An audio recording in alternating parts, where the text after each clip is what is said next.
Guys, భారత జట్టు పాకిస్తాన్ ను సునాయాసనంగా ఓడించినప్పటికీ కొంతమంది ఆటగాళ్ల ఆట తీరు వారికి ఆందోళన కలిగించే విషయంలో ఉంటుంది. నిజానికి ఈ టోర్నమెంట్ నాకౌట్ లాంటిది.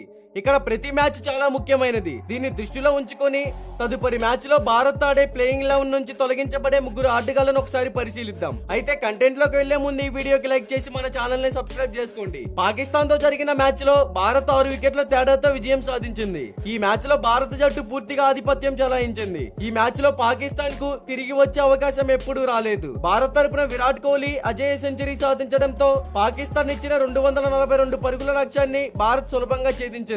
అయితే ప్లేయర్స్ ఎవరో చూద్దాం. KL Rahul. Gautam Gambhir wicket keeper batsmen గా కేఎల్ రాహుల్ ను నిరంతరం ఇష్టపడుతున్నప్పటికీ అతను తన నిర్ణయాన్ని పునర్పరిశీలించుకోవాలి. ఛాంపియన్స్ ట్రోఫీలో రాబోయే మ్యాచ్లు భారతదేశానికి చాలా ముఖ్యమైనవి. ఇటువంటి పరిస్థితిలో జట్టు ఎటువంటి తప్పులు చేయకుండా ఉండాలి. పాకిస్తాన్ తో జరిగిన మ్యాచ్ లో అంపైర్ పిలుపు కారణంగా బ్యాట్స్మెన్ సేవ్ అయిన సందర్భాలు 2 ఉన్నాయి. కానీ వికెట్ వెనుక నిలబడి ఉన్న రాహుల్ కు అది ఎటువంటి తేడాను కలిగించలేదు. ఈ 2 సందర్భాల్లోనూ రాహుల్ అపీల్ చేయలేదు. బ్యాటింగ్ పక్కన పెడితే వికెట్ కీపర్ గా రాహుల్ ప్రదర్శన దాదాపు ప్రతి మ్యాచ్ లోనూ పేలవంగానే ఉంది. రవీంద్ర జడేజా గొప్ప ఆల్రౌండర్.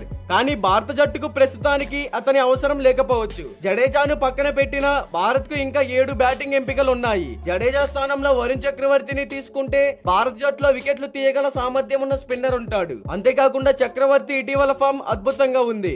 భారత జట్టు అతనిని సద్వినియోగం చేసుకోవాలి. తొలి 2 మ్యాచ్ల్లోనూ భారత జట్టు మిడిల్ ఓవర్లలో చాలా కాలంగా వికెట్లు తీయడంలో విఫలమైందని గమనించవచ్చు. ఇక చక్రవర్తిని తీసుకురావడం ద్వారా ఈ లోపాన్ని అధిగమించవచ్చనే చెప్పుకోవచ్చు. మహమ్మద్ షమి. పాకిస్తాన్ తో జరిగిన మ్యాచ్ లో మహమ్మద్ షమి బౌలింగ్ అస్సలు బాగలేదు. అతను బంగ్లాదేశ్ పై అద్భుతమైన ప్రదర్శన ఇచ్చినప్పటికీ పాకిస్తాన్ పై అతని ప్రదర్శన చాలా సాధారణంగా మారింది. మ్యాచ్ మధ్యలో ఫిజియో మైదానంలోకి రావడంతో షమి ఫిట్నెస్ పై కూడా కొన్ని ప్రశ్నలు తలెత్తాయి. రాబోయే ముఖ్యమైన మ్యాచ్లను దృష్టిలో ఉంచుకొని ఈ మ్యాచ్ నుంచి షమికి విశ్రాంతి ఇవ్వాలి. మరి ఈ ముగ్గురు ప్లేయర్స్ లో ఏది చేంజ్ చేస్తే బాగుంటుంది అని మీరు అనుకుంటున్నారో కామెంట్ చేయండి.